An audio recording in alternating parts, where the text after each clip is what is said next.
Pria ini memiliki kebiasaan yang aneh, yaitu memakan daging manusia segar setiap hari. Dan untuk memastikan rasa dagingnya, dia khususnya menargetkan gadis muda yang berkulit putih dan cantik. Setelah menghancurkan tubuh korban, dia mengatur dengan rapi sesuai urutan masuk pertama keluar pertama. Makanan yang enak dia simpan di dalam freezer. Makanan yang tidak enak dia hancurkan dan beri anjing.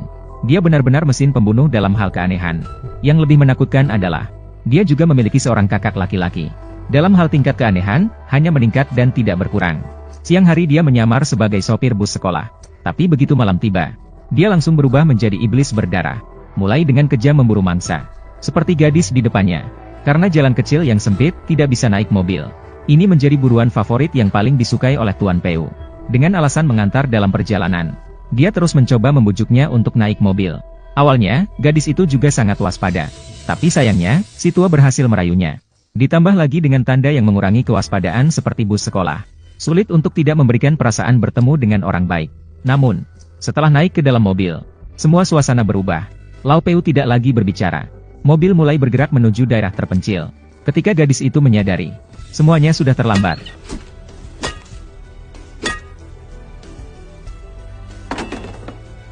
Gadis itu tidak mati, tetapi lebih menderita daripada kematian. Karena Lau Peu memiliki kebiasaan, yaitu melepaskan naluri binatang sebelum membunuh. Memainkan mangsanya di antara kedua kakinya, hingga tidak tertarik lagi. Kemudian mulai menikmati pembantaian terakhir.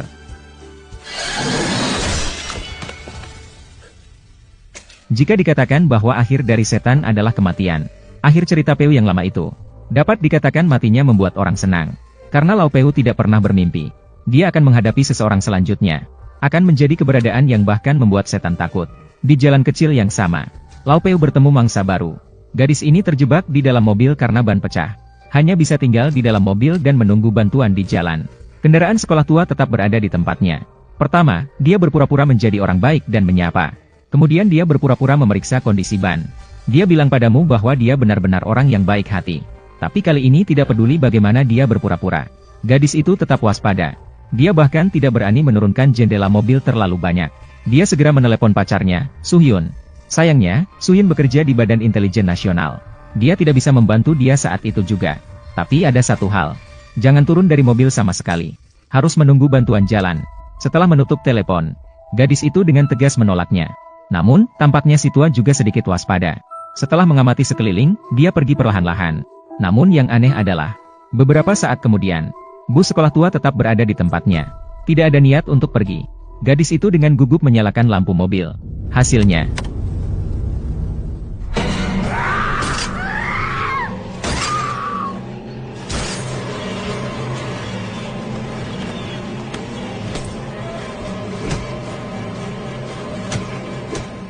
hanya dalam waktu 1 menit, gadis itu kehilangan kemampuan untuk melawan. Seluruh mobil terasa seperti neraka. Tuan Park membawanya ke tempat pemotongan hewan. Berpikir sejenak, tidak tahu bagaimana cara terbaik untuk memulainya. Namun pada saat itu, gadis itu memohon, "Bisakah kamu membiarkanku pergi?" "Mengapa?" "Saya hamil." Permohonan gadis itu, sepertinya itu mengguncang emosi Tuan Park. Namun bukan menjadi terharu, melainkan semakin bersemangat. Pada hari berikutnya, beberapa anak kecil bermain di tepi sungai. Tanpa sengaja menemukan sebuah kantong plastik hitam. Dia mengira ada barang berharga di dalamnya. Ternyata ketika dibuka, ternyata itu adalah sepotong telinga yang terpotong. Polisi segera tiba, dan melakukan pencarian intensif. Menemukan sisa-sisa kepala. Hanya adegan kekejaman dan kekejaman ini, membuat siapapun yang melihatnya terguncang. Saat kepala itu diangkat ke darat, baik Ijie maupun Siusian terkejut dan terpaku di tempat. Rasa putus asa dan kehilangan harapan muncul secara alami. Tidak ada yang tahu bagaimana Siwon bertahan. Ketika atasan melihatnya, Siwon sudah menghapus air matanya, dan mengambil cuti berduka yang cukup lama. Atasan tidak memperdulikannya, bahkan memberitahu Siwon untuk beristirahat lebih lama, kembali bekerja setelah kondisinya membaik.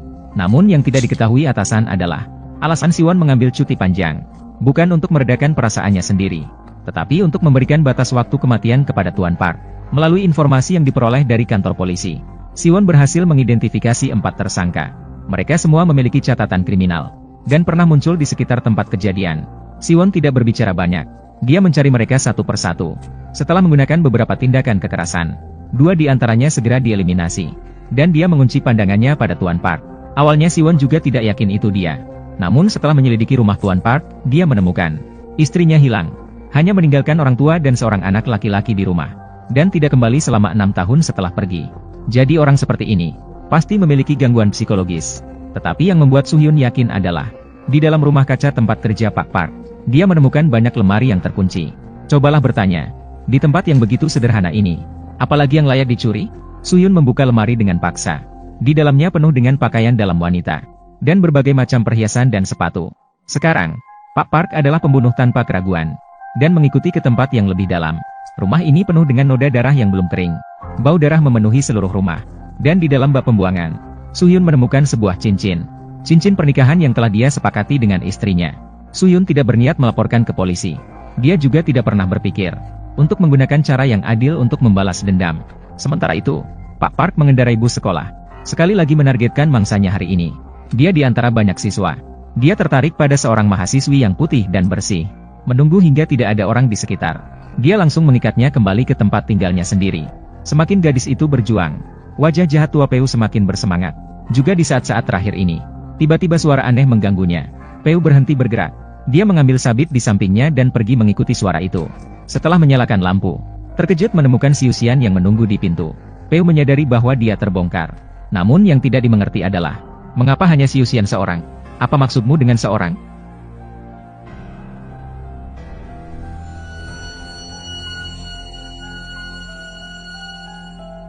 Melihat lawan tidak berkata-kata, keberanian Peu justru meningkat. Karena dia tidak mau bicara, maka dia akan membunuhnya tanpa bisa bicara.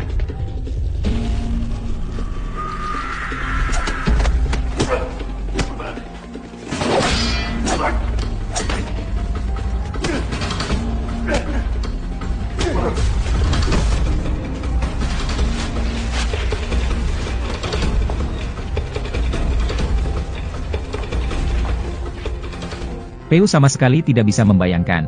Orang yang dia temui kali ini sangat kuat.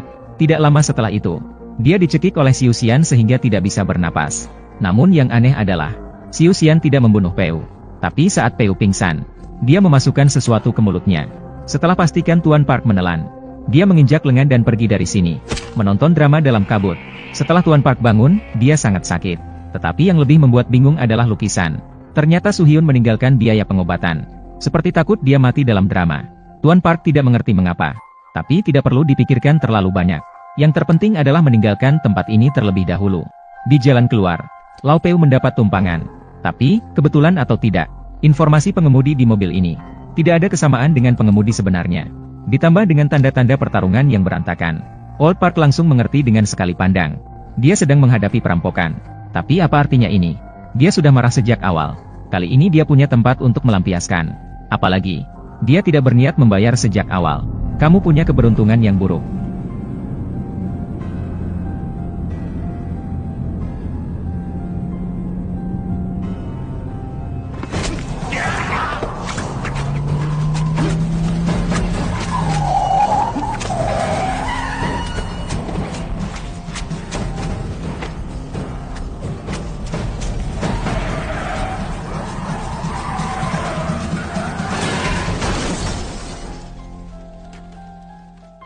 Dua perampok itu mati. Lau Peu membuka bagasi. Memang menemukan sopir yang diculik. Tampaknya, perampok ini mendapatkan balasan yang pantas. Lau Peu tidak tinggal lama. Dia mengambil pakaian baru dengan mudah dan pergi ke kota. Karena lengannya masih patah, dia harus segera mencari dokter untuk memperbaikinya. Tapi siapa yang tahu, di klinik kecil ini, seorang perawat kecil menarik perhatian semua orang. Tuan Peu tidak memedulikan tangannya yang patah. Dia langsung menggoda perawat itu. Tapi penampilannya yang menjijikkan ini membuat perawat kecil itu ketakutan. Gadis itu tidak berani banyak bicara. Tunggu sampai Lau Peu pergi. Baru kemudian dia pergi ke gudang untuk bernapas lega. Namun siapa yang tahu, Lau Peu tepat di belakangnya. Gadis itu ingin pergi, tapi pintu sudah dikunci oleh Tuan Peu. Sepertinya dia tahu bahwa dia tidak bisa melarikan diri. Lau Peu juga tidak terburu-buru. Malah dia melihat gadis itu dengan penuh rasa ingin tahu. Dia memerintahkan dirinya sendiri untuk melepaskan pakaiannya. Tentu saja gadis itu menolak. Tapi apa yang bisa dia lakukan saat ini? Sebelum aku menggores wajahmu dengan pisau, cepat lepaskan pakaianmu. Di bawah ancaman Lau Peu, gadis itu mulai melepaskan pakaian sedikit demi sedikit, hingga hanya tersisa 2 pakaian terakhir. Barulah dia berhenti. Dia dengan putus asa memohon agar Tuan Park membiarkannya pergi. Namun permohonan putus asa ini malah membuat Tuan Park semakin bersemangat. Dia berencana untuk mendekatinya dengan paksa. Tepat pada saat yang krusial ini, seorang tamu tak diundang tiba-tiba muncul dan langsung memukul Tuan Park dengan tongkat. Lau Peu sedikit bingung. Belum lagi Su Hyun mengganggunya seperti hantu. Tanpa berkata-kata lagi, dia langsung memukulinya begitu bertemu. Tuan Park sama sekali tidak bisa marah. Yang lebih kejam lagi, kali ini dia bahkan ingin mematahkan kakinya untuk mencegahnya dari kehilangan kendali. Untuk menghindari dirinya dari kehilangan kendali, Su Hyun bahkan meminta perawat untuk menunggu, untuk memastikan Tuan Park tidak akan mati sebelum pergi.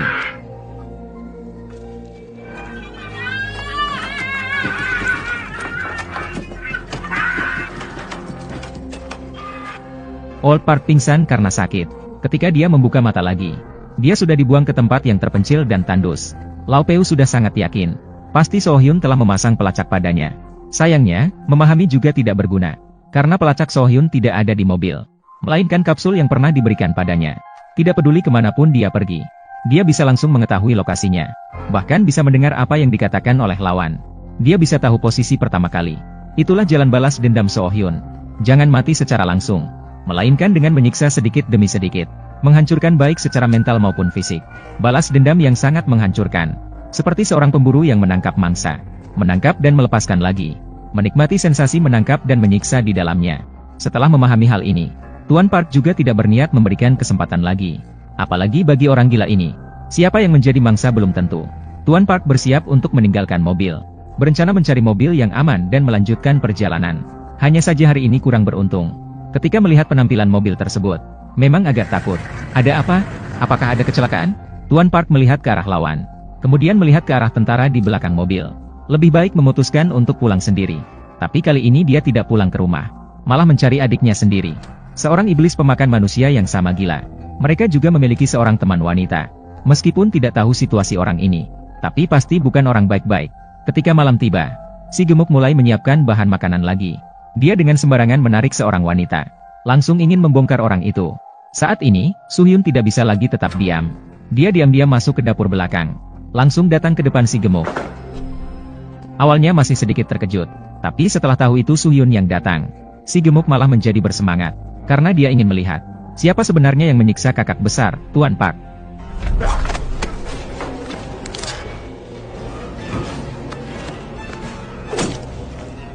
Sayangnya, si gemuk hanya memiliki kekuatan fisik, tapi dia tidak memiliki pengalaman bertarung. Dia sama sekali bukan lawan untuk Su Hyun. Tidak lama kemudian dia diikat, seperti orang lain yang dia perlakukan dengan kejam. Setan juga datang kepadanya seperti yang dijanjikan. Tapi ketika Su Hyun ingin melanjutkan serangannya, namun, Lau Peu masuk dengan senapan berburu. Su Hyun hanya bisa melarikan diri melalui jendela. Dia masuk ke kamar lain untuk mencari kesempatan lagi. Namun, dia belum menemukan stabilitas. Tetapi dia terlebih dahulu ditemukan oleh seorang wanita. Serangannya tidak berhasil. Malah dia dipukul pingsan dengan satu pukulan. Su Hyun baru saja ingin pindah, tetapi orang gemuk yang datang juga bergabung dalam pertempuran. Meskipun terlihat menakutkan, tapi mereka hanya sekadar pengikut kecil yang bisa dikalahkan. Su Hyun tidak membiarkannya, langsung mengalahkan orang gemuk itu. Melihat Lau Peu mendekat dengan senapan berburu, Su Hyun segera melemparkan kotak kait. Ketika lawan terburu-buru menginjaknya, itu adalah saat untuk menangkap mangsa lagi.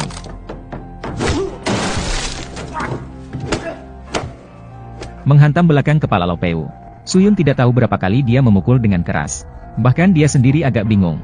Untungnya, beberapa akal sehat kembali. Dia akhirnya perlahan-lahan berhenti. Tidak mengherankan, ketika dia membuka mata lagi, Lau Peu kembali dilemparkan ke tempat yang terpencil.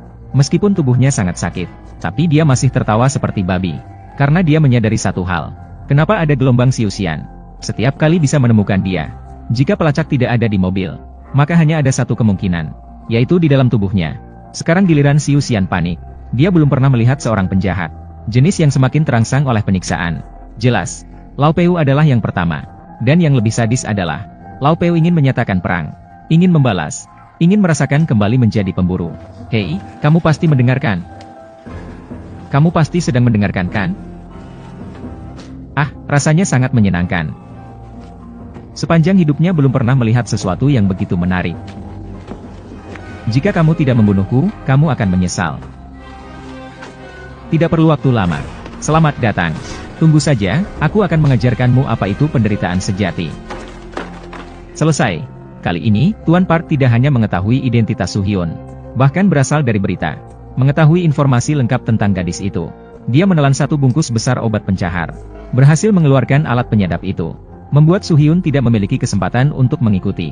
Dan tujuannya selanjutnya hanya satu, yaitu pergi ke rumah gadis itu.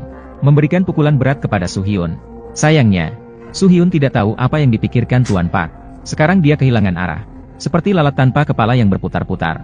Namun dia tidak tahu. Tetapi orang lain pasti tahu sesuatu. Itu adalah orang gemuk yang sama-sama aneh. Soo-hyun datang ke rumah sakit. Melewati pengawasan polisi. Pengawasan yang ketat. Akhirnya menemukan satu sama lain di tempat tidur rumah sakit. Dia menginterogasi orang gendut dengan keras. Tuan Park yang tidak punya tempat untuk pergi. Akhirnya akan pergi kemana? Si gemuk masih agak bingung. Tapi setelah dia menyadari, dia malah tertawa dengan sangat senang. Karena dia tidak mengerti apa yang terjadi. Lau Peu adalah pria yang harus membalas amarahnya. Dan dia akan membalas dengan kejam berlipat ganda. Sementara si Xian peduli dengan keluarganya. Lau Peu pasti akan memulai dengan keluarganya. Sampai semua kerabatnya mati. Orang itu sebelum membunuh setiap kali akan memberikan sensasi kepada lawannya terlebih dahulu. Keluargamu pasti senang. Mendengar suara tawa si gemuk, si Xian tidak bisa menahan diri lagi. Dia langsung membuka mulut orang itu. Kalau begitu, biar dia tidak bisa menutup mulutnya seumur hidup. Biarkan dia tidak bisa menutup mulutnya seumur hidup. Setelah menyelesaikan urusannya, si Xian segera menuju rumah mertuanya dengan terburu-buru. Dia menelepon dengan keras sepanjang jalan. Tapi dia tidak pernah mendapatkan orang yang menjawab telepon. Ketika si Xian tiba di rumah mertuanya, dia hanya melihat polisi yang mengelilingi. Mertuanya dipukuli hingga babak belur. Meskipun masih bernapas, namun segera mencapai ujungnya. Yang lebih disayangkan adalah, istri memiliki seorang adik perempuan, yaitu bibi kecil dari Soo-hyun. Ketika menemukannya, dia sudah dilemparkan telanjang ke tumpukan sampah. Dan tidak ada tanda-tanda selamat lagi. Sekarang Soo-hyun benar-benar hancur. Dia tidak pernah berpikir tentang nafsu pribadinya. Akan menyebabkan penderitaan seperti ini bagi keluarganya. Namun penyesalan sudah terlambat. Kali ini dia akan membunuh. Dia akan menghabisi Park dengan kejam. Tidak memberikan kesempatan bernafas sedikit pun bagi lawannya. Namun harus diakui, meskipun Park adalah seorang binatang, namun dia adalah binatang yang cerdas. Dia memilih untuk melaporkan ke polisi. Meskipun harus menghabiskan sisa hidupnya di penjara, dia tidak akan pernah merasa puas dengan kepuasan balas dendam Soo-hyun. Dan tindakan ini benar-benar menusuk hati Soo-hyun seperti membunuh. Park pergi sendirian ke pusat kota. Setelah pastikan polisi mengikutinya, barulah dia berani keluar. Dia ahli dalam dua bidang. Memohon agar keadilan melindunginya dengan segera. Namun saat polisi bergerak, akhirnya, di saat terakhir, berhasil menculik Pak Pusaka.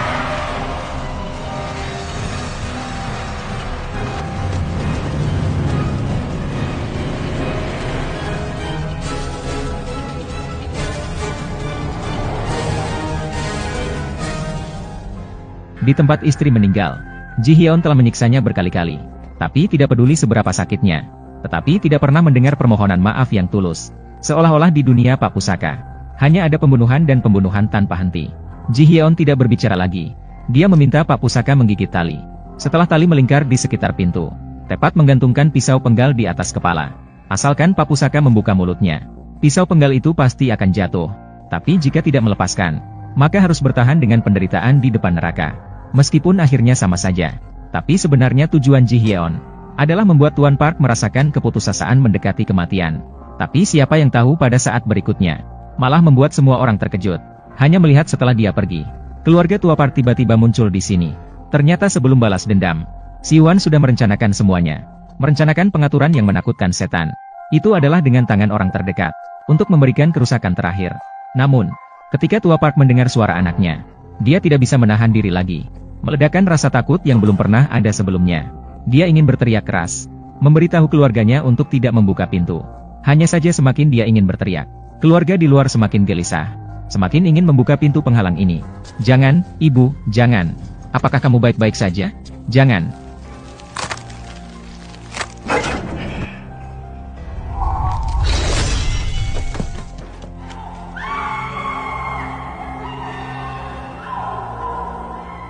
Lau Peu sudah mati.